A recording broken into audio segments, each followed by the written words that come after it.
Hello, everybody, and welcome back. I'm really proud today to get to introduce two of our local champions for our Boundary business community, Jennifer Wetmore, the General Manager of Community Futures Boundary, and Jeff Fero, Chair of the Boundary Regional Chamber of Commerce, to speak specifically to supports available for our business community through this process and some great examples of ingenuity and creativity in our business community.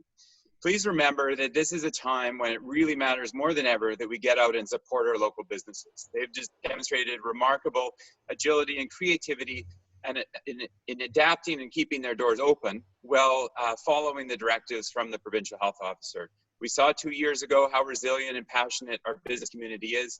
So let's be sure that we get out and support them through this challenging time when we all need them more than ever. So I'll turn it over to you now, Jennifer. Okay, thank you, Rolly. Good morning. I'm Jennifer Wetmore, General Manager of Community Futures Boundary. We are a business development organization located here in Grand Forks and Greenwood throughout the Boundary region. We are also the Work BC service provider here in the Boundary. We have a vested interest in the well-being of our business community and in the health of our economy. And I want to commend all of our businesses for supporting each other throughout this incredibly difficult time. Today, I want to give a quick overview of some of the unfolding federal and provincial programs for support to business. And I say these are unfolding in some cases hourly. So quickly, under the federal banner, the recently announced Canada Credit Availability Program, this is a $65 billion investment under 3 programs. Of primary interest to small business in the Boundary is the Canada Emergency Business Account, which provides interest-free loans of up to $40,000 to small business and not-for-profits to help cover operating costs where revenues have been impacted by COVID. To qualify, you need to demonstrate a 2019 annual payroll of $50,000 to $1 million. If paid back by December 2022, $10,000 of this is forgivable. We know that for some of you, this will pose some problems, and we encourage you to contact your local banking institution and or Community Futures Boundary, as we do have a loans package that offers up to $20,000 with limited security requirements and rapid response time. For existing clients, we are suspending interest and waiving fees and payments until June 2020. Call us at 250-442-2722, extension 2, for more information. Under the provincial banner, there is a recently announced list of essential services available, and they have also announced deferrals, delays, and or reductions in some taxes. Go to www.gov.bc.ca for more information. And they have also announced the COVID-19 Supply Hub, which is a partnership with Digital Technology Supercluster and the Business Council of BC. It's an online platform of needs relating to medical supplies and PPE for provincial employees and frontline health workers. I encourage you all to go and take a look at that, see if there are opportunities for your business. This is located again at www.gov.bc.ca Supply Hub. So we are working closely with our regional chamber, local government, provincial and federal governments to gain an understanding of what you are all going through, what is available to you, and to try to advocate where possible for additional needs. We are open, but not to public traffic. Give us a call and we'll answer the phone and assist you virtually. Take good care of yourselves, and now over to Jeff. Hey, thanks, Jennifer. Yeah, so hi, I'm Jeff. I'm with the Boundary Country Regional Chamber of Commerce. So some of the stuff we've been doing in the last few weeks anyways, I think our goal, there's a lot of information coming down from government, so we built sort of a web page trying to funnel it down and make it specific and readable and get people access to the right resources they need.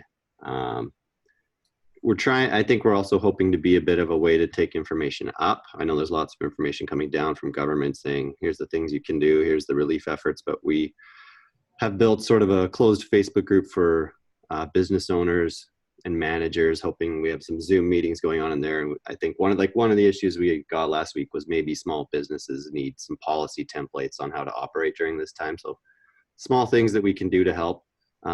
And businesses of any size, but it seems like small businesses are most hurting at this time. So there's a survey circulating from the Canadian Chamber, which seems to be pretty good. Just collecting data. I think they're going to do it every 2 weeks. So the more of our community that will respond to these surveys we put out, I think the more information gets taken up and relevant to our sort of rural. I know there'll be, tons of answers from the city and whatnot. So the more of us that can participate in those, I think the better long term. We like to quickly highlight, I think, some of what is still happening business wise in the Boundary. There's still some good stuff going on across the region, and some creative stuff. Like Wooden Spoon is closed, but Kayla's running sort of cooking recipe offerings on Facebook and Instagram, and the Humble Fit is a fitness center, and they're doing online CrossFit and yoga classes. I've seen, I think Grand Forks Glass and Alpine Signs out at the lake are both doing sort of protective installations, screens and plexiglass things. I know the credit union where I work has those set up at the tellers. So there's a lot of people just sort of adapting really quickly, which is great. Dave Dale is open by phone, right? So that's an adapt. They're available. Their doors aren't open, but they've adapted. The credit union's running on revised hours, so they're open, I think, 10 to 3 and 10 to 1 on Saturdays, as opposed to the regular hours. Lots of restaurants. I don't have a full list here, but I know the Sushi Place, the Boardroom Cafe, I think Lisa's Lake House, Deadwood, in the Copper Eagle in Greenwood have all sort of built out delivery or curbside options for takeout, and I'm sure there's more.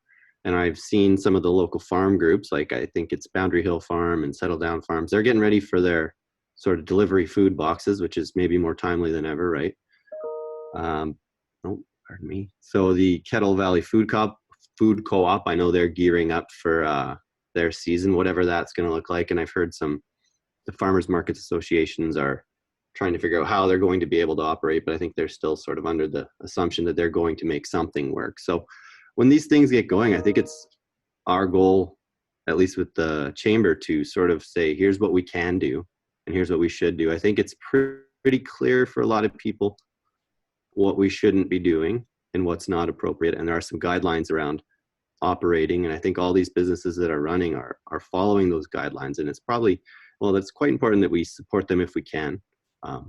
Lots of people aren't in a position to do so, and that's understandable, but it's a weird time. And I think we can slowly get back to the norm, but supporting these businesses that are out there now is a big deal. We've just launched a Facebook and Instagram page that will be only dedicated to what businesses are open and what they're doing. Hopefully it'll be an easy resource that says business A is doing this, call this number or click this link, business B, and you can just have one page where there's some stuff you can do in town. And we're going to look to do more stuff like that moving forward. So hopefully get the message out about what is good and what we can do in a time like this. Thanks. Hi, this is Brian Taylor, Mayor of Grand Forks. I'd like to thank Jennifer and Jeff, first of all, for the important attention they're paying to our economic response and recovery.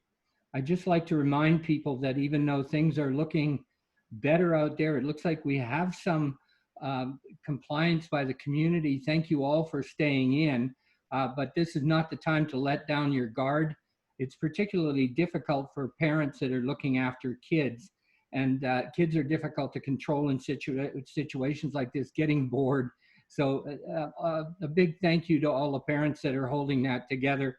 The other thing is your emotional labor.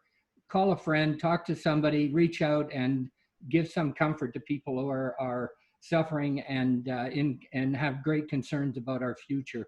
Reach out to a friend. Thank you all very much, and we'll be back with more messages in the coming week.